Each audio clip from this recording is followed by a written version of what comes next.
Howdy, I'm Grey Pilgrim. Well, this is my take two. Take one didn't work out so hot. And hold on just a second, let me see if I can fix this a little bit. Looks to be too low. Let's see, that's about right, I think. Is that coming through okay? Anyway, I collect guns, as you know. And what I prefer are historic, older, and really weird action, obscure ones. Well, the problem with that is when you go to older and obscure, you end up with various calibers that are either no longer made, very hard to find, or unobtainium. Well, I have a selection of guns here that fall into all those categories. This is an 1892 French service revolver. It's a beautiful thing. The lockwork in it is a matter of absolute excellent 19th century clockwork. It's beautiful. Unfortunately, it shoots 8mm French service revolver rounds, a round that hasn't been made in, well, at least since the First World War. And it's kind of hard to come by. Fiocchi made some for a little while, and I picked up several boxes of it, and I still have them. Fiocchi made it back in the 1980s, so that's over 30 years ago. I forget. When you get older, time passes in a different scale. Anyway, I bought this, well, actually in the late 1970s, and it was dirt cheap then, but it's absolutely in pristine condition. Well, the interesting thing about it is besides 8mm French, it also shoots either 32 Smith & Wesson long, 32 H&R Magnum, or I recently found out 32 Colt Police Positive. The other two, H&R Magnum and Smith & Wesson long, they have a tendency to split cases. The Colt Police Positive does not. Unfortunately, the Colt Police Positive is now as rare, almost as rare as this. So getting some is going to be kind of difficult. I've looked for brass because I could reload it, but who knows? We'll see. Well, in like manner, these two are French service pistols. This is the 1935 A, and this is the 1935 S. These were designed for use in World War II. Didn't do much good, but they were designed for that, and after the war they were used by the Vichy government and the Weimar. After World War II they were used very little, and they went to a different pistol called the Mob. But these happen to be in a very rare and unique caliber called 7.65 French Long. 7.65 French Long is an interesting cartridge. It started out life as 30 Peterson.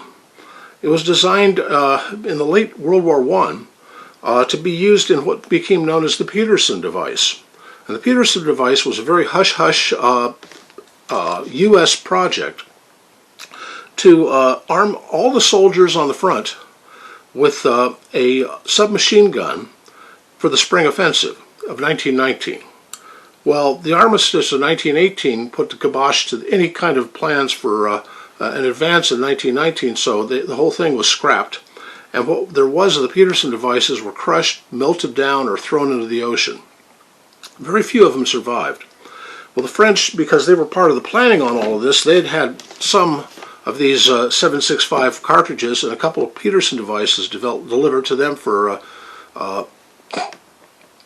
to notice for use, and they held on to those. And then there's a few that ended up that fell out of the quartermaster's corps or were pilfered in the factory. Anyway, very, very few of them survived. A while back, May and Othnius of C&N Arsenal did a series on it in which May was dressed up like a doughboy, and she had the proper web gear to hold a Peterson device on her side and a place to put the bolt from the 1903 when you remove it on the other side. Inserted the weird sideways magazine into the thing, and then you're supposed to go and do walking fire across no man's land. Stupid idea, but that was where it came from. Well, anyway, the trench took this and turned it into this particular pistol's rounds. And I happen to have an original box of French ammo, World War II vintage. Very rare these days. But if you want to get this ammo, the only place you could get it before was either a small company in Australia that trimmed down 32 H&R Magnum and made 32 Peterson rounds out of it by trimming off the rim, cutting a new extractor groove, and then trimming the length to the correct length, and then loading it with powder and I think a 90 grain lead bullet. These are 90 grain, these bullets. Well, Steinell's, when Starline brass makers, ammunition company, started making the brass, Steinell's bought a crap ton of it and started turning out French long with a 100 grain full metal jacket and a pretty peppy load.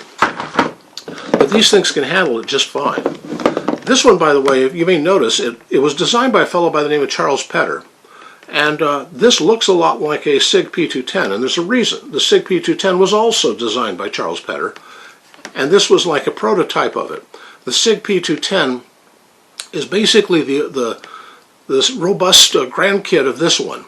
And it was an interesting pistol in its day. This one, it has a very beautiful trigger on it.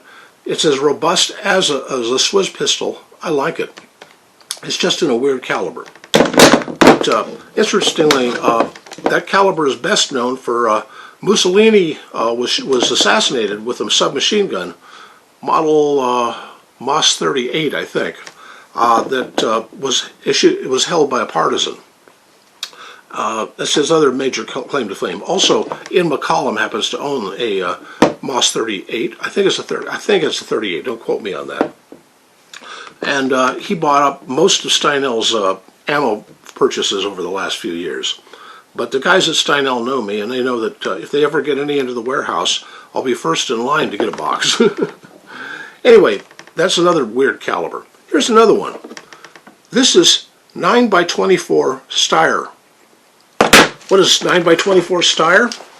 It's made to fit this, the 1912 Steyr-Hahn. This, by the way, is not 9x24 9mm Largo, or was it Bergman Bayard. This is the Spanish service round, and was the Spanish service round. They've gone to 9mm Parabellum since. It's slightly hotter than 9mm Parabellum, and it does not have the same taper on it as a 9 Largo. But it was issued in these stripper clips because this gun uses a stripper clips. It doesn't have a regular clip. It only works with stripper clips. This was all the rage in the Austro-Hungarian Empire, but it sort of went out of fashion after 1918 and the dissolution of the Habsburg monarchy. Oh well. And this particular gizmo is this is the other interesting thing about it, is all the accessories you can get. This happens to be a holster for this gun that was made in India by some really talented craftsmen there. And it's a beautifully built holster, but they cost like $50 each or something. But they make them in all kinds of styles, including this. This is a holster for a 1907 Roth-Steyr, and that's a Roth-Steyr. Now the Roth-Steyr is even weirder than the Steyr-Hahn because it was designed to shoot a 8mm cartridge that came on its own stripper clip, because like the Steyr-Hahn, it was designed without a clip in it. It used a stripper clip to feed it. And this is a Roth-Steyr stripper clip. This one happens to be 3D printed. These are 8mm Roth-Steyr. This stuff is total unobtainium these days. I tried to find an original metal Roth-Steyr stripper clip, but I was totally unsuccessful. And a fellow advertised that he made these, so I bought a couple of them off of him. I should have bought 3 because on this holster it's made to hold 3 Roth-Steyr clips. Well, problem with this 3D thing is it does not hold the rounds in as sticky as that metal one would. Well, anyway, you see how it works. And then covers that up and then holds the pistol in the main chamber. I've picked up several of these Indian holsters. I've got another one for a Luger, and I forgot I've got another pistol too that fits them, but I can't remember offhand what it is. That round, no one has made. I know how to make some, again using similar tricks to the French long, but it's just almost impossible. Fiocchi did make this round in the very early 1980s, and I bought, I think, 2 boxes of it.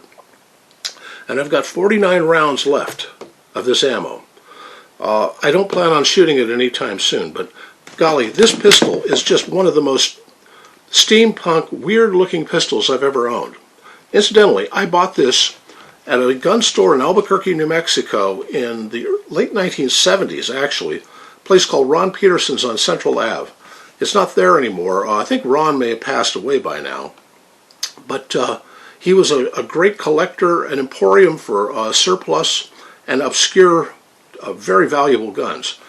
He had a great collection of, well, he had bore charts, for instance.